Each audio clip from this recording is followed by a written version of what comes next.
Boa tarde. O Amazonas Atual participa da cobertura das eleições estaduais para substituto do governador cassado José Melo, e nós conversamos agora nesse momento com o Messias Andrade, que é o diretor-geral do TRE, que vai conversar conosco sobre os preparativos para a eleição do dia 6 de agosto. 6 de agosto é o primeiro turno, se houver segundo turno, 27, né, Messias?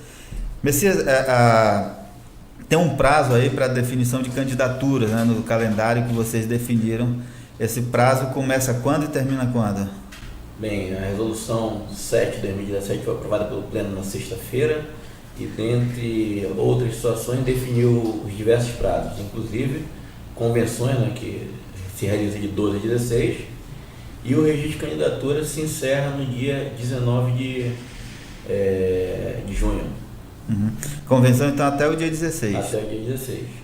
Eu li a resolução que tem ali, se o partido não fizer o registro do candidato até o dia 19, ele pode fazer até 48 horas depois, é isso? Isso, existe uma prerrogativa na resolução que permite essa sessão. Mas lembrando aos candidatos, aos partidos, que final de semana, o que antecede, salvo engano, aí 19, né, é segunda-feira, nós iremos trabalhar praticamente sábado e domingo, ficaremos de plantão aguardando esse risco de candidatura chegarem no TRE. Os candidatos precisam cumprir alguns prazos, né, para se candidatar. Por exemplo, tem o prazo de domicílio e tem também o prazo de filiação. O prazo de domicílio é 1 ano, né? Ele tem que morar 1 ano no estado do Amazonas para se candidatar. Esse é domicílio. Na verdade, a resolução, ela basicamente pegou muitas informações da resolução comumente aplicada nas eleições convencionais, né? E com algumas adaptações em razão da mini-reforma e do prazo exíguo que está se conduzindo esse pleito, né? Então, um prazo muito enxuto para nós executarmos algumas ações. Por exemplo, na resolução normal, determina que o cadastro seja fechado 150 dias antes do pleito. Cadastro de eleitores. Né? E nós, uma decisão conjunta com o TCE, resolvemos suspender esse cadastro 60 dias antes do pleito. Agora, esse prazo de 6 meses de filiação já é uma mudança da mini-reforma também? Já é uma mudança da mini-reforma. Antes era de 1 ano, né? Era de 1 ano. Tem também a desincompatibilização. A lei eleitoral diz que tem que ser 6 meses antes do pleito, mas nesse pleito tem uma data especial. Nesse pleito, como é algo muito, mais uma vez, como o prazo é muito enxuto, né? E a mini-reforma não iria se adequar a esses prazos estabelecidos, então sugere-se que antes das convenções haja essa quebra de vínculo. Uhum. Então, não necessariamente cumprindo o prazo estabelecido pela resolução. Pois eu até discuti isso com um advogado que dizia o seguinte, que teria que ser cumprido esse prazo porque não existe uma legislação, né, para isso. Então, tem uma lei que diz que é de 6 meses e a lei teria que ser obedecida. O que acontece é a questão da excepcionalidade, né?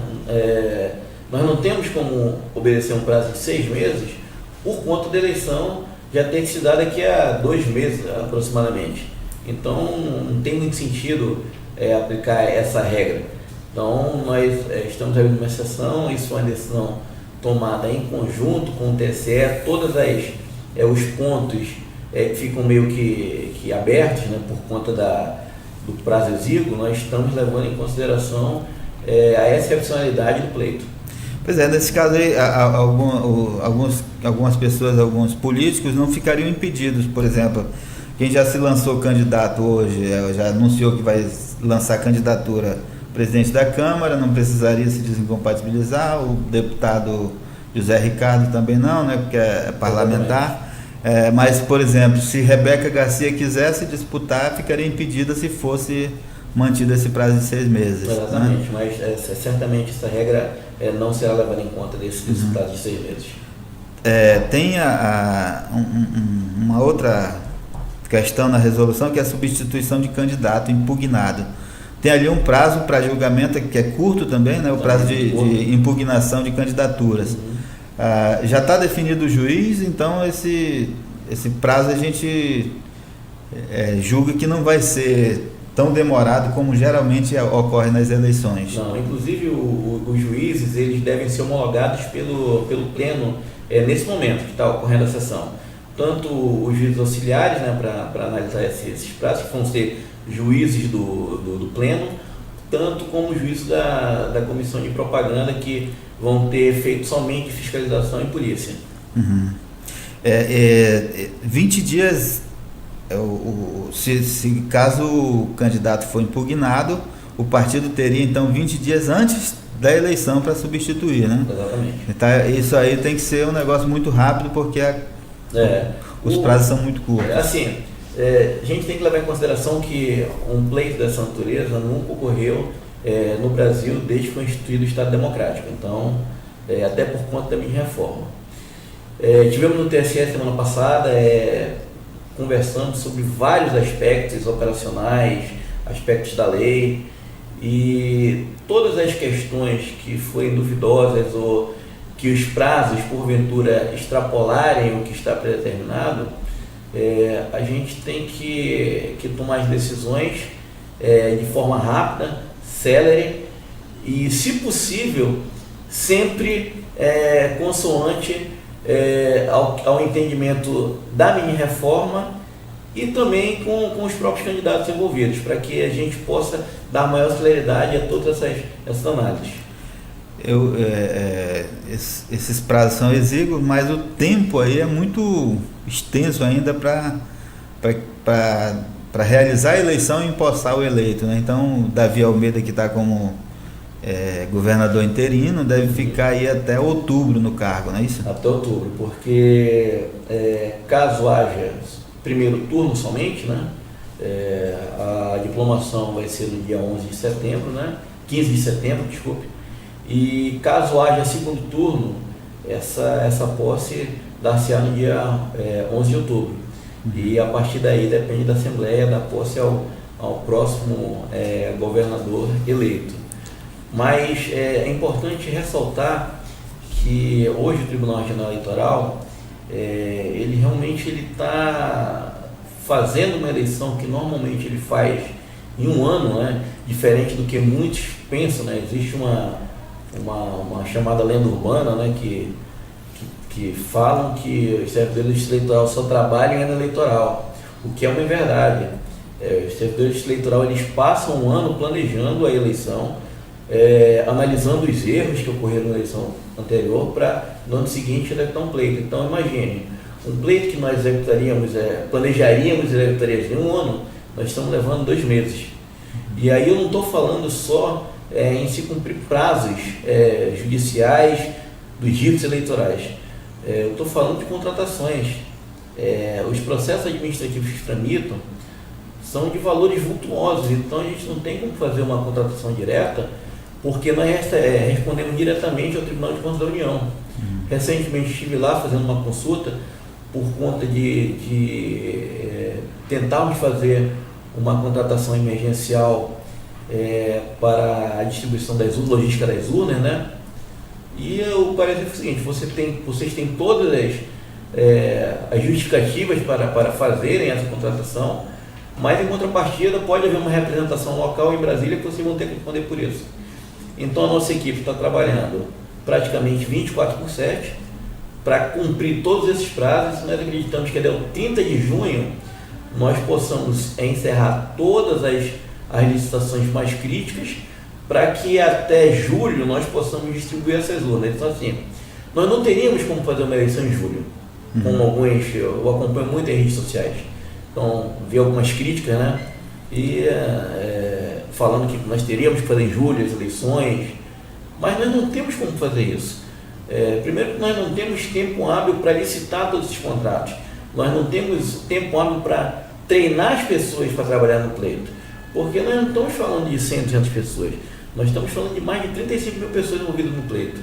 Então a gente manda pessoas para todo o estado. Messias, o custo da eleição definido já lá e aprovado pelo TSE é 18 milhões e meio de reais.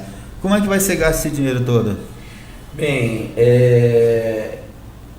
parte dele gasta, nós pedimos sempre um valor que foi pré-orçado para o primeiro turno, então enviamos já uma manifestação formal no dia de ontem para a direção-geral do TSE, para que eles nos enviem a primeira parcela, que é referente ao primeiro turno, que, salvo engano, é de pouco mais de 10 milhões de reais, que é para fazer todas as contratações para executar o pleito. Então, eu estou falando de contratações de técnico de urna, técnico de transmissão, logística de transporte, barco, avião, transmissão de dados. Então, são muitas contratações pontuais para que a eleição seja feita. E caso ocorra segundo turno, aí nós pedimos a diferença, que, salvo engano, 8 milhões e meio de reais, para complementarmos a execução desse pleito. Uhum. Esse valor de 18 milhões, ele é menos, ele é mais do que o que os candidatos podem gastar, né? A resolução está estabelecendo aí um valor limite de gasto de 16,2 milhões para o primeiro turno e de 9,7 milhões no segundo turno. Quer dizer,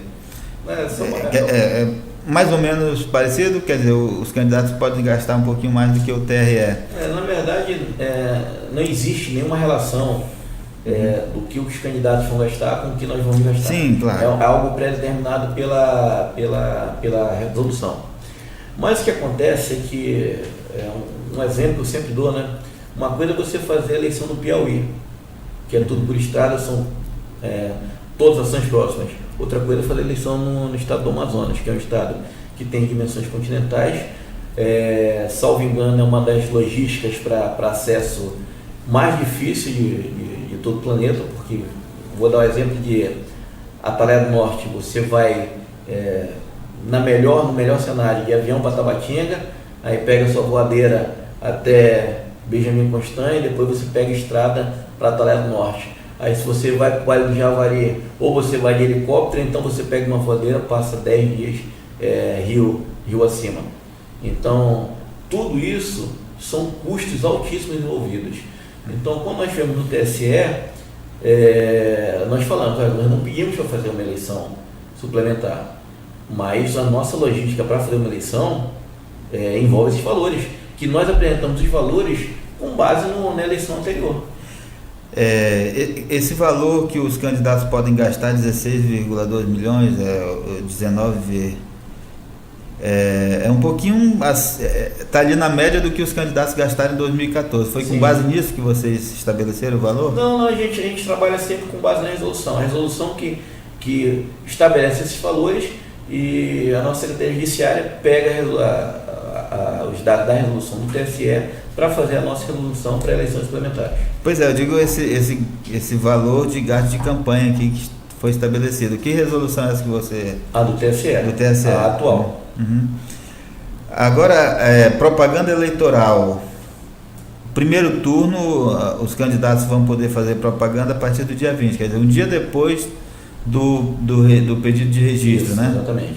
Pediu o registro, já pode fazer campanha. Pode fazer campanha. A propaganda no segundo turno vai ser de 7 a 26 de agosto e no rádio e TV começa no dia 10 de julho.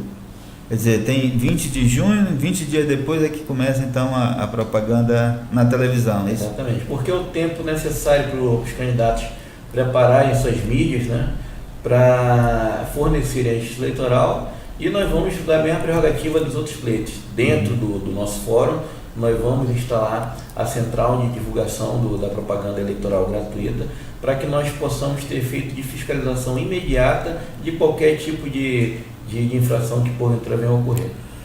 Algumas pessoas já diziam que ia ser um período muito curto de propaganda eleitoral, mas me parece razoável. São 25 dias no primeiro turno, né? Se tiver segundo turno, mais 14 dias de propaganda no rádio e na televisão. Exatamente. Salvo engano, a quantidade de dias é muito próximo à quantidade de dias do pleito anterior, porque com a mini reforma os prazos do pleito normal já diminuíram significativamente, se for comparar com pleitos anteriores. Essa propaganda ela vai chegar em todos os municípios pelo rádio e pela televisão? Vai chegar em todos os municípios. A estrutura que nós montamos uma estrutura dentro do fórum eleitoral, sempre com a participação dos veículos de comunicação. Então, a transmissão não sai necessariamente de um veículo de comunicação, sai do TRE, mas amparado e com todo o aval dos veículos de comunicação, para que possa estender a todo o Estado. Eu tô perguntando isso porque nas eleições municipais não houve propaganda de rádio e TV nos municípios, né? Alegaram que não teria estrutura para fazer essa propaganda.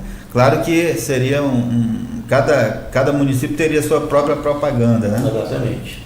É possível para governador fazer? Porque o que acontece nos municípios, no caso da eleição municipal, então a gente está falando de interesses dos candidatos regionais, né? Regionalizados. Então os valores envolvidos para você montar uma mídia para apresentar em rádio e televisão vem do custo do candidato. Como os valores envolvidos em campanha também diminuíram, então muitos candidatos optaram por não fazer veicular essa propaganda.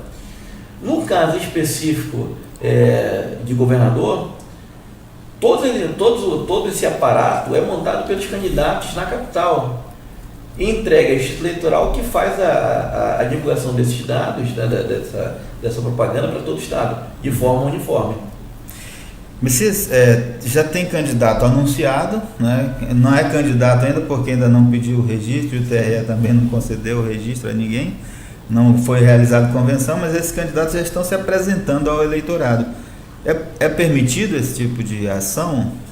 Olha, o nosso procurador, ele pediu que nós definíssemos com a maior brevidade possível os juízes que iriam trabalhar na fiscalização das propagandas.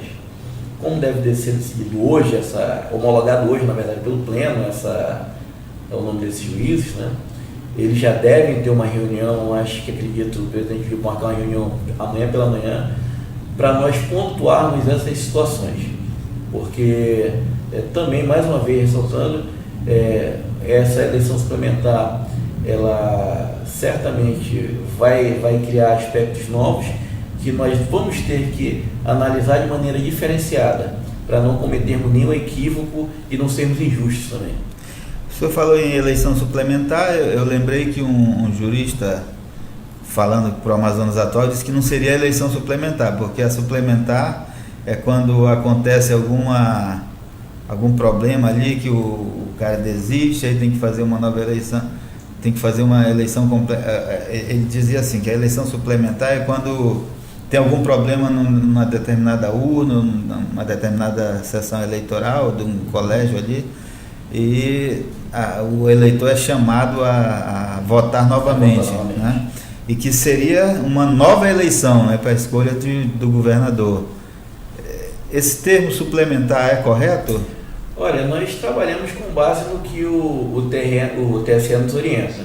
Então, todos os documentos que chegam até nós tratam essa eleição como suplementar. Uhum. Se o termo juridicamente é o correto ou não compete a nós fazer essa análise mais criteriosa.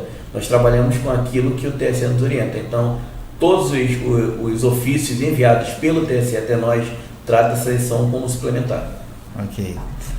Então, tem mais alguma coisa, Messias, não, acrescentar? A única situação que nós pedimos como Justiça Eleitoral é, mais uma vez, que os candidatos e os eleitores tenham paciência, né? Porque havia sugerido que a eleição se realizasse no prazo de 40, 45 dias, mas isso era totalmente inviável por conta de tudo aquilo que eu já citei agora, e que nós temos um compromisso de fazer uma eleição célere, uma eleição onde nós possamos analisar todos os aspectos de forma bem criteriosa, sem cometer nenhum tipo de injustiça, e fazer uma apuração muito rápida também, para que nós tenhamos, nos mesmos moldes da eleição passada, pelo menos até 20 horas, a definição do pleito, se vai haver primeiro, se vai haver segundo turno, ou se já teve um candidato vencedor. Mas ratificar que nosso presidente, Marco Adeildo Simões, ele trata essa eleição, tanto ele como o desembargador João Simões, que é nosso corregedor, de forma muito séria. Então, Nós temos reuniões diárias para tratar de várias situações, para que nós possamos dar maior transparência e segurança ao eleitor. Então, nós estamos fazendo um trabalho muito sério, que é para dar transparência e atender realmente e legitimar a vontade do povo. Ok. Tem também a questão do eleitor, né? O eleitor que ainda não está cadastrado pode se cadastrar. O eleitor novo que tem ali 16 anos, ele pode correr ali ao TRE até quando para se cadastrar e participar da eleição? A partir do dia 7 de junho, nós vamos suspender o cadastro eleitoral em todo o estado. Então, até o dia 7 de junho, o eleitor que está com o título cancelado, ou que vai fazer uma nova inscrição, ou que vai fazer a biometria, isso já para todo o estado, ele pode recorrer ao cartório eleitoral, se apresentar e fazer os seus procedimentos.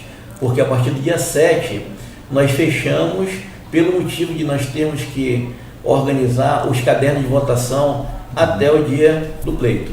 E a partir do segundo turno, quando se encerra o pleito, nós temos mais um prazo de 10 dias para ver o cadastro novamente. Aqui em Manaus o cadastro é feito aqui no TRE mesmo? Aqui no TRE. Diferente do que ocorreu na época que nós estávamos fazendo a biometria em toda a capital, nós tínhamos diversos pontos espalhados. Hoje se concentra somente aqui no Aleixo, no Fórum Eleitoral. Ok. Messias Andrade, diretor-geral do TRE, dando esclarecimentos sobre a eleição para governador, a eleição suplementar, né? Muito obrigado, Messias, e agradecemos a sua audiência também. Um abraço, obrigado pelo espaço.